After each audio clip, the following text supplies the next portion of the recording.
Welcome to community TV. నేను మీ ముంజేటి. మన దేశ ప్రధాని నరేంద్ర మోడీ మరొకసారి బొక్కబోర్ల పడ్డారు. గతంలో చీఫ్ జస్టిస్ ఆఫ్ సుప్రీంకోర్టు ప్రధాన న్యాయమూర్తి యూత్ని కాక్రోచ్ అనడంతో ఆ విప్లవం మరికాస్త ఏ స్థాయికి వచ్చిందో ప్రపంచాన్ని చూసింది. దేశ ప్రజలు రుచి చూశారు. ప్రధానికి ఏం జరిగిందో మనకు తెలుసు. ఆ ఉద్యమం కాస్త జంతర్ మంతర్ నుంచి వేరే ప్రాంతాలకు పాకిన విషయమో తెలుసు. జార్ఖండ్ లాంటి రాష్ట్రాల్లో అక్కడ కూడా సక్సెస్ చూశారు. సో యువత రగిలిపోతుంది ఇలాంటి వ్యాఖ్యలతో. అయితే ఎర్రకోట సాక్షిగా 80వ స్వతంత్ర వార్షికోత్సవ సందర్భంగా ప్రధాని నరేంద్ర మోడీ గారు మరొక పదంతో ఆయన ముందుకొచ్చారు. దిమాంగ్ నక్సలైట్స్. ఈ కొత్త పదాన్ని సృష్టించింది మన ప్రధాని మోడీ అయితే దాన్ని ట్రోల్ చేస్తూ కొత్త పేజీలు ఎక్స్లోను ఇన్స్టాలోను స్టార్ట్ చేస్తూ మళ్ళీ ఈ కాక్రోచ్లు చచ్చిపోలేదు, మరొక రూపంగా మరొక రీతిలో మరొక ఆయుధంతో మళ్ళీ ప్రధాని మీద విరిచిపడింది విచిత్రంగా. సో ఆయన ఎవరైతే దమాంగ్ నక్సలైట్స్ అని చెప్పి భయపెట్టారో లేదు, భీతి పెట్టారో లేదు, అలాంటి వాళ్ళ మీద హెచ్చరించారో ఆయన హెచ్చరికలు ఏమాత్రం కూడా ఖాతరు చేయకుండా అనేక మంది దానికి వ్యతిరేకంగా ట్రోల్ చేయడం స్టార్ట్ చేశారు, వెటకారాలు చేయడం స్టార్ట్ చేశారు, మీమ్స్ చేయడం స్టార్ట్ చేశారు. ఇది ఒకటైతే ఈసారి దాన్ని అందుకునే ప్రయత్నంలో ప్రతిపక్షాలు కూడా ముందుకొచ్చాయి.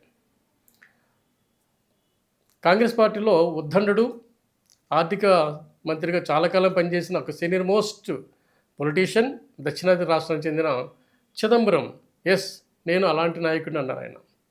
దిమాంగ్ నక్సలైట్ని నేను కూడా అన్నారు ఆయన. అట్లే మరికొంతమంది. సో ఎలా జరిగింది, చివరికి ఆయన విడిచిన బాణమే తిరిగి ప్రధాని మీదకి వచ్చింది. సో ఈ ఉద్యమం మళ్ళీ ఇంకెక్కడికి వెళ్తుంది.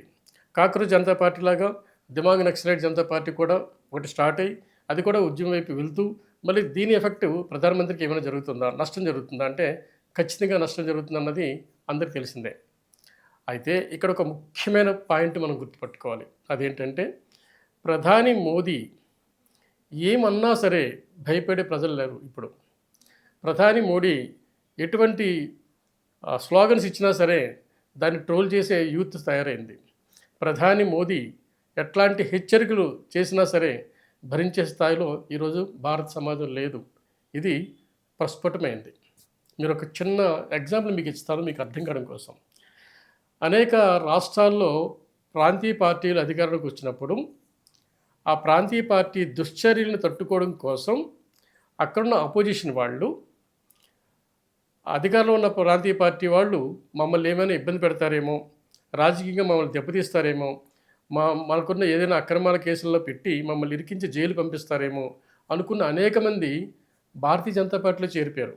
అన్ని రాష్ట్రాల్లో కూడా వాళ్ళు ఏంటంటే సేఫ్, ఆ పార్టీలో ఉంటే సేఫ్, ఆ పార్టీ మనకు పూర్తి రక్షణ ఉంటుంది, ఆ పార్టీలో మనం ఉంటే చాలు ఎవరు మనల్ని ఏమీ చేయలేరు అని ఒక భావంతో అనేక మంది వ్యాపారవేత్తలు కావచ్చు, ఇండస్ట్రియలిస్టులు కావచ్చు, స్థానిక రాజకీయ పార్టీతో అధికార పార్టీతో పొసగలేక ఆ పార్టీలో చేరిపోయిన ఉన్నారు. అంటే మీకు రక్షణ కవచంలో భారతీయ జనతా పార్టీ మనల్ని కాపాడుతుంది అని. ఇప్పుడు ఆ భారతీయ జనతా పార్టీని కాపాడేవాడు లేకుండా పోయాడు. కాక్రోచ్లు అంటేనే గజగజ వణికిపోతుంది భారతీయ జనతా పార్టీ. ఇప్పుడు దమాంగ్ నక్సలైట్లతో మళ్ళీ వణికిపోయే పరిస్థితి వచ్చింది. అంటే ఏ పదం ఉపయోగిస్తే ఆ పదంతోనే వజ్రాయుధమే తిరిగి మనకి తగులుతుంది. ఒక చిన్న బాణం వేస్తే చాలు అది వజ్రాయుధమే మనకి తిరిగి వెనక్కి వస్తుంది. అతను భరించలేకపోతున్నాం. అసహనం స్టార్ట్ అయింది భారతదేశ రాజకీయాల్లో. యూత్ భరించలేకపోతున్నారు, నిరుద్యోగులు ఆగలేకపోతున్నారు. జార్ఖండ్లో ఏం జరిగింది చూశారు కదండి. ఏ స్థాయిలో ఉద్యమం జరిగింది, నిర్మాణాత్మకమైన ఉద్యమం. చివరికి ఆ రాష్ట్ర ప్రభుత్వం తలంచి అన్ని ఎగ్జామ్స్ని కూడా అన్ని రిజల్ట్స్ని కూడా ఆపేసింది. ప్రజాస్వామ్యం అంటే ఇదే.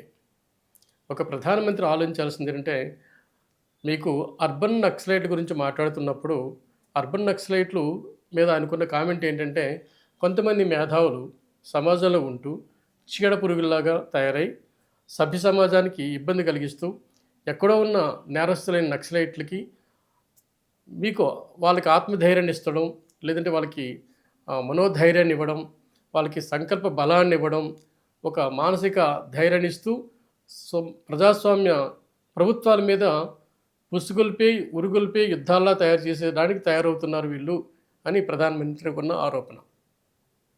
ఒకవేళ అదే నిజమైతే ఆ మేధావులు ఇక్కడే కదా ఉన్నారు. వాళ్ళని మీ దగ్గరున్న అనేక ఆయుధాలు మీ దగ్గర ఉన్నాయి కదా! ప్రజాస్వామ్యం పరంగా. వాళ్ళు ఎదుర్కోలేమా? వాళ్ళు చేసేది ఒక స్టేట్మెంట్సే. వాళ్ళు పేదల గురించి మాట్లాడతారు. మీరు పేదలు బాగు చేయండి. వాళ్ళ సమాజంలో ఉన్న నికృష్టం గురించి మాట్లాడతారు. సమాజంలో నికృష్టాన్ని మీరు తగ్గించండి. నక్సలిజం చెడ్డదే. మావోయిస్టులు చెడ్డవాళ్లే. అడవిలోకి వెళ్ళి అమాయకులు హింసిస్తూ ఆ సమగ్రతను దెబ్బతీసేవాళ్లే. అందుకే మనం దాన్ని బ్యాన్ చేసాం. ఎవరిని సపోర్ట్ చేయరు అట్లాంటి వాళ్ళని. కాకపోతే ఈ మేధావుల గురించి మనం మాట్లాడుతున్నాం. అర్బన్ నక్సలైట్లు కావచ్చు, దమాంగి నక్సలైట్లు అయినా ఎవరైనా కావచ్చు, వీళ్ళు సమాజం ఉద్ధరణ కోసం మాట్లాడుతున్నప్పుడు దానికి ఆ పేరు పెట్టడం కరెక్ట్ కాదు. అట్లాంటి వాళ్ళు ఎవరైనా ఉన్నారంటే ఒకప్పుడు భయపడే పరిస్థితి ఉంది కానీ ఇప్పుడైతే భయపడలేదు. మోడీ గారి స్టేట్మెంట్ కూడా తిప్పికొడుతున్నారు. లక్షలాది మంది ఎక్స్లో ఫాలో అవుతున్నారు, లక్షలాది మంది ఇన్స్టాలో ఫాలో అవుతున్నారు. ఒక పేజీ క్రియేట్ చేస్తూ ఉద్యమాన్ని స్టార్ట్ చేశారు. ఇకపైన మన ప్రధానమంత్రి గారు నాకు తెలిసి ఏ మాట అనాలన్నా సరే ఆచితూచి అడుగేస్తారు ఖచ్చితంగా. లేదంటే తిరిగి ఆ పార్టీకే దెబ్బ తగులుతుంది. ఇంకొక చిన్న మాట మీకు ముగిస్తాను. ప్రధానమంత్రి మొదటిసారి అధికారంలోకి వచ్చినప్పుడు ఆయన వాడుకునేది కూడా సోషల్ మీడియానే. ఇప్పుడు అదే సోషల్ మీడియా మరింత శక్తివంతంగా 1000 పడగలతో ఆయన మీద విరిచిపడుతుంది. ఇది మనం ప్రధానమంత్రి తెలుసుకోవాల్సిన అంశం. నమస్తే.